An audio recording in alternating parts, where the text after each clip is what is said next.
anak-anak, selamat berjumpa kembali dalam pelajaran pendidikan agama Kristen kelas 5.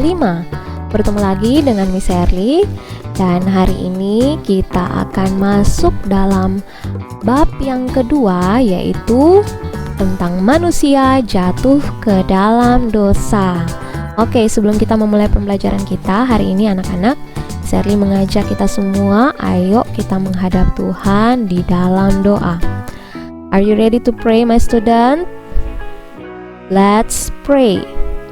Tuhan Yesus, saat ini kami anak-anak-Mu akan memulai pembelajaran kami. Hari ini kami akan banyak belajar untuk mengenal tentang Engkau, tentang dosa, dan kami mau belajar bagaimana kami bisa hidup benar di hadapan Tuhan.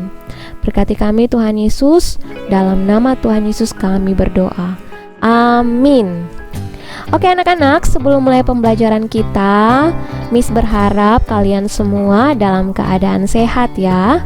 Oke, bagi anak-anak yang mungkin saat ini sedang sakit, Miss Herly doakan semoga anak-anak bisa lekas sembuh ya.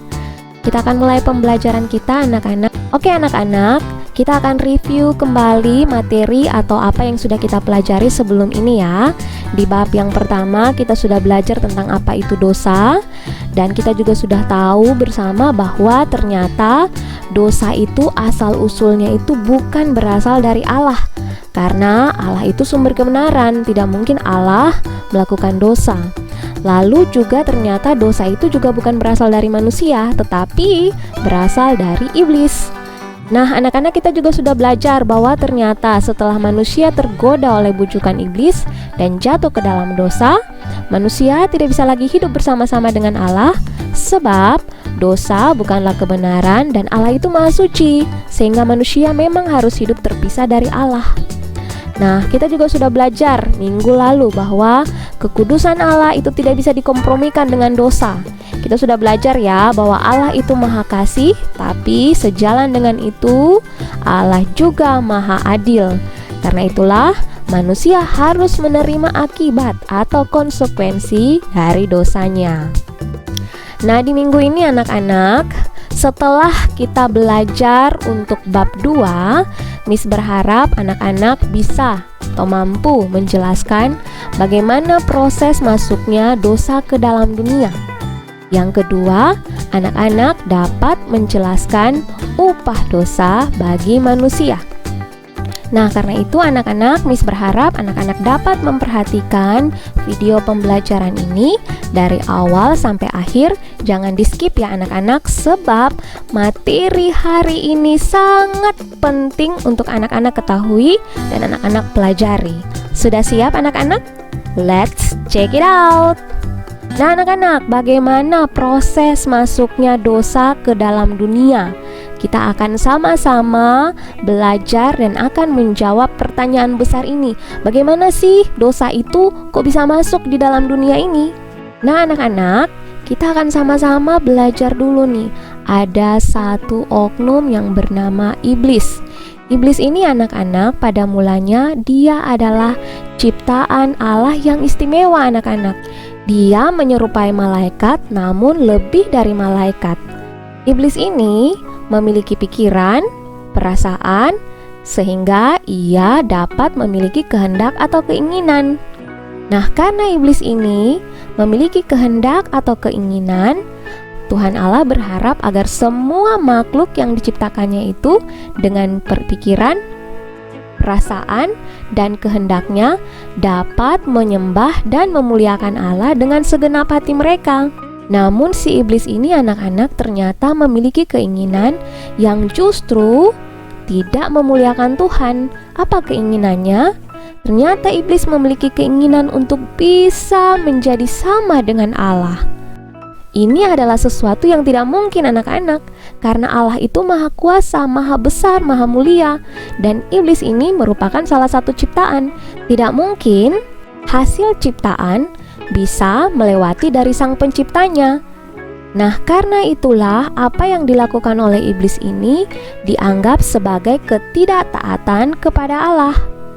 Nah, iblis dianggap memberontak kepada Allah. Karena itulah ia harus terusir dari surga. Ingat anak-anak, Allah itu Maha Kudus. Sesuatu yang tidak benar, ketidaktaatan itu bertentangan dengan Allah. Sehingga apa yang bertentangan dengan Allah tidak mungkin tinggal bersama ya anak-anak. Karena itulah iblis ini harus terusir dari surga.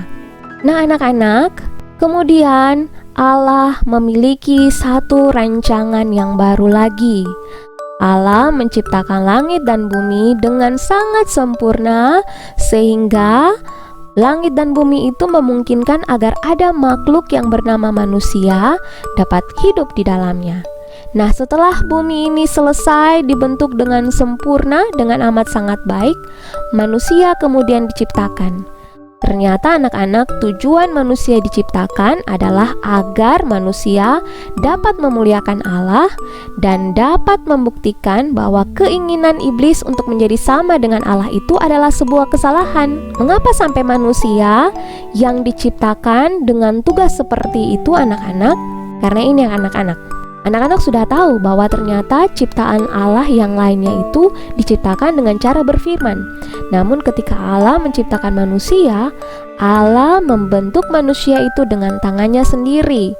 Nah, ini dia ya anak-anak, kalau kita perhatikan Allah membentuk manusia dari debu tanah liat dan itu membentuk tubuh dari manusia itu. Nah, agar manusia itu menjadi hidup, maka Allah menghembuskan rohnya ke dalam nafas hidung manusia. Nah, pertemuan antara roh dari Allah dan tubuh dari manusia ini yang membuat manusia bisa hidup. Dan pertemuan antara roh dan juga tubuh manusia menghasilkan yang namanya jiwa. Jadi anak-anak, manusia itu memiliki jiwa. Di dalam jiwa manusia terdapat pikiran, perasaan yang akhirnya dari pikiran dan perasaan ini dapat melahirkan keinginan anak-anak. Nah, inilah yang membedakan manusia dari ciptaan yang lainnya. Karena manusia itu diciptakan memiliki roh dari Allah sehingga menghasilkan yang namanya jiwa, sehingga manusia memiliki pikiran, perasaan, dan keinginan. Dan inilah yang segambar dengan Allah, yang dikatakan segambar dan serupa dengan Allah. Karena apa? Karena Allah sebagai pencipta kita memiliki pikiran, memiliki perasaan, dan memiliki keinginan atau kehendak. Nah, mengapa sampai manusia diciptakan Allah dengan pikiran, perasaan, dan kehendak? Ini dia anak-anak, supaya manusia dapat taat kepada Allah atas keinginannya sendiri. Dan jika manusia itu taat, maka ketaatannya dapat membuktikan bahwa ketidaktaatan dari iblis itu adalah kesalahan, sehingga iblis benar-benar dapat dihukum selama-lamanya anak-anak. Nah anak-anak, inilah tujuan awal manusia itu diciptakan, yaitu manusia dapat memuliakan Tuhan dengan keinginannya sendiri, dan manusia dapat menunjukkan ketaatannya kepada Allah untuk membuktikan bahwa ketidaktaatan iblis itu adalah sebuah kesalahan. Namun ternyata anak-anak, iblis itu ternyata begitu licik. Dengan caranya ternyata ia berhasil untuk menipu dan menggoda manusia, yaitu Adam dan Hawa, agar mereka juga memiliki keinginan yang sama dengan dirinya, yaitu menjadi sama seperti Allah. Wah, iblis ini pandai menipu anak-anak, sangat pandai menipu dan sangat pandai menggoda. Nah, karena manusia tergoda, akhirnya manusia itu memiliki keinginan yang sama dengan iblis. Kehendaknya atau keinginannya bukan lagi untuk taat kepada Allah, tetapi ingin juga menjadi sama seperti Allah. Wah, akhirnya tujuan manusia ini diciptakan menjadi tidak tercapai anak-anak. Karena keinginan dan ketidaktaatan manusia terhadap Allah inilah anak-anak membuat manusia akhirnya meleset dari tujuannya diciptakan pada mulanya. Ingat anak-anak, kita sudah belajar pengertian dari dosa ya.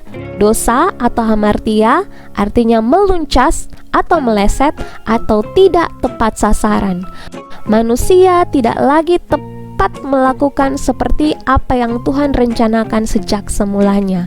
Karena itulah manusia menjadi berdosa atau jatuh ke dalam dosa.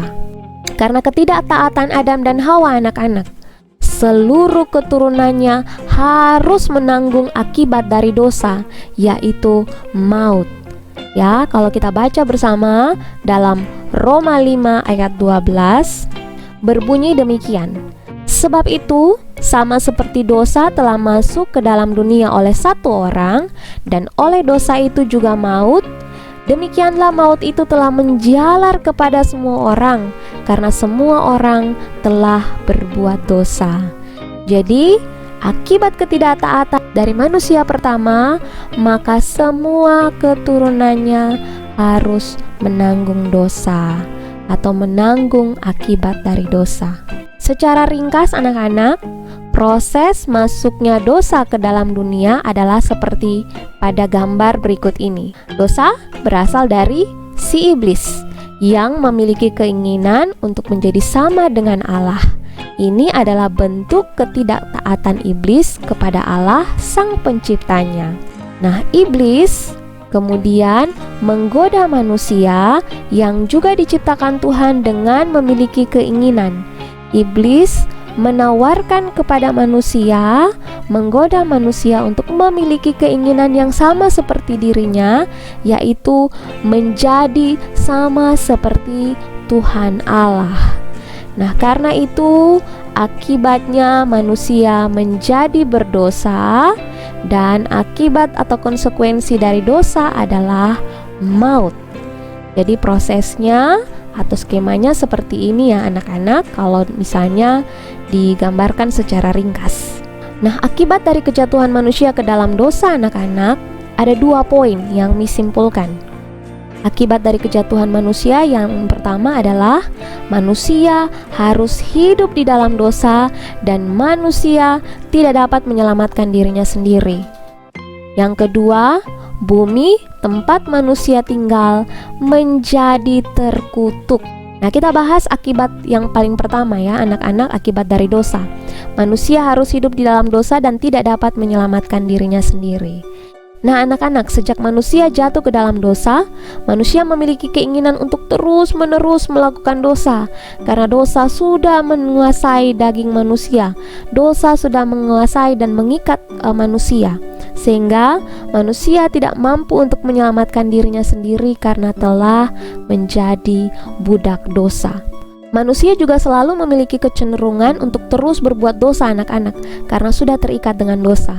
Hal ini terjadi sampai nanti ada penebusan dan penyelamatan dari Putra Tunggal Allah bagi manusia yang dapat melepaskan manusia dari ikatan belenggu, dosa, dan maut. Nah, akibat yang kedua dari dosa yang dilakukan oleh manusia yaitu bumi tempat manusia tinggal menjadi terkutuk. Nah, anak-anak, pada mulanya dalam Kejadian 1 itu diceritakan bahwa bumi ini diciptakan dengan sangat sempurna, baik adanya, dan sebenarnya bumi ini adalah kekal, anak-anak, pada mulanya. Namun, karena kejatuhan manusia ke dalam dosa, mengakibatkan bumi ini harus terkutuk. Tidak lagi menjadi tempat yang sempurna untuk manusia dapat hidup. Bumi ini suatu saat akan berakhir. Karena itu, Tuhan telah menyediakan langit baru dan bumi yang baru sebagai tempat yang sempurna dan kekal, di mana setiap manusia yang selama hidup di bumi yang sementara ini taat pada perintah Tuhan, maka akan dapat mendiami tempat itu. Anak-anak bisa membacanya dari 2 Petrus 3 ayat 13 dan Wahyu 21 ayatnya yang ke-1.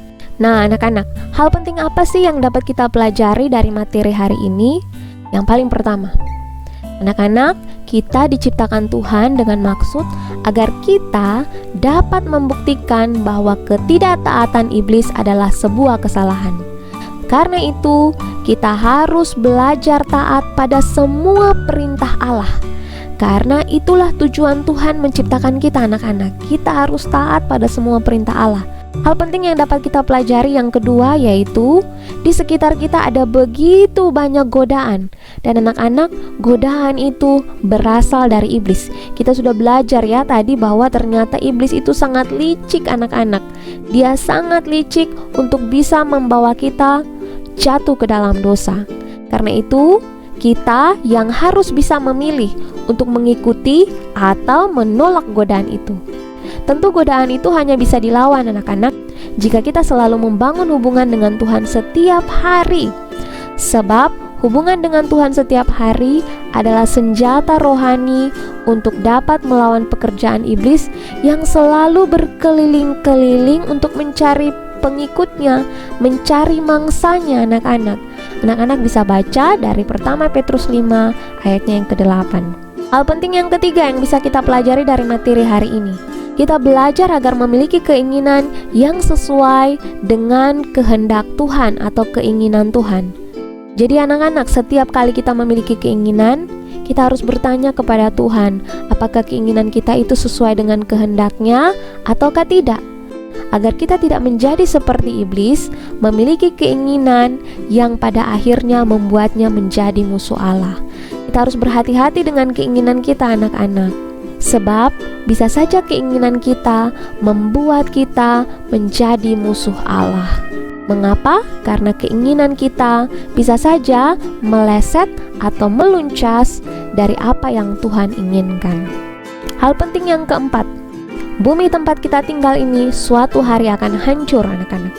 Semua manusia sejak awal bumi diciptakan sampai nanti bumi ini berakhir, yang taat pada perintah Tuhan akan dikumpulkan di langit baru dan bumi yang baru. Tentu kita juga ingin berada di sana ya anak-anak. Nah karena itu kita harus terus-menerus belajar untuk taat kepada kehendak Tuhan. Jika hari ini kita gagal, Tuhan masih memberikan kepada kita kesempatan kita belajar lagi, belajar terus-menerus untuk kita bisa taat pada kehendak Tuhan. Kita dapat mengerti apa yang Tuhan inginkan dan kita taat pada apa yang Tuhan inginkan itu. Nah demikian anak-anak, kita sudah belajar bersama tentang bagaimana proses dosa bisa masuk ke dunia ini. Lalu kita juga sudah belajar tentang akibat atau konsekuensi dari dosa. Dan sudah ada poin-poin penting yang kita bisa pelajari dari materi hari ini. Miss berharap anak-anak, mari kita sama-sama belajar terus untuk membangun hubungan dengan Tuhan setiap hari melalui doa, melalui perenungan firman Tuhan yang kita lakukan, sehingga kita bisa melawan godaan iblis dan kita menjadi anak-anak yang taat kepada semua perintah Tuhan. Nah, anak-anak, ada tugas yang Miss mau berikan kepada anak-anak. Silakan anak-anak melihat. Tugasnya ada 2. Selesai anak-anak menonton video pembelajaran ini, anak-anak dapat mengerjakan tugas ini dan silakan dikumpulkan melalui Google Classroom. Nah, sekian untuk pertemuan kita hari ini anak-anak. Kita akan berjumpa lagi minggu depan. Karena itu, Miss mengajak kita sekali lagi untuk menghadap Tuhan di dalam doa. Are you ready to pray, my student? Let's pray. Terima kasih Tuhan Yesus, karena hari ini kami sudah belajar tentang bagaimana dosa itu bisa ada di dalam dunia. Kami sudah belajar bahwa Tuhan sangat menginginkan agar kami menjadi anak-anak yang taat dan mampu untuk menolak setiap godaan iblis. Tuhan tolong kami agar kami memiliki keinginan yang benar yang seturut dengan kehendak-Mu setiap hari. Ampuni kami ya Tuhan jika selama ini kami masih melakukan hal-hal yang tidak berkenan di hati-Mu. Tolong kami Bapa, kami mau belajar menjadi anak-anak yang taat kepadamu. Terima kasih Tuhan Yesus, kami akan mengakhiri pertemuan kami di hari ini. Di dalam nama Tuhan Yesus kami sudah berdoa. Amin. Oke anak-anak, sampai jumpa lagi minggu depan. Tuhan Yesus memberkati. Shalom.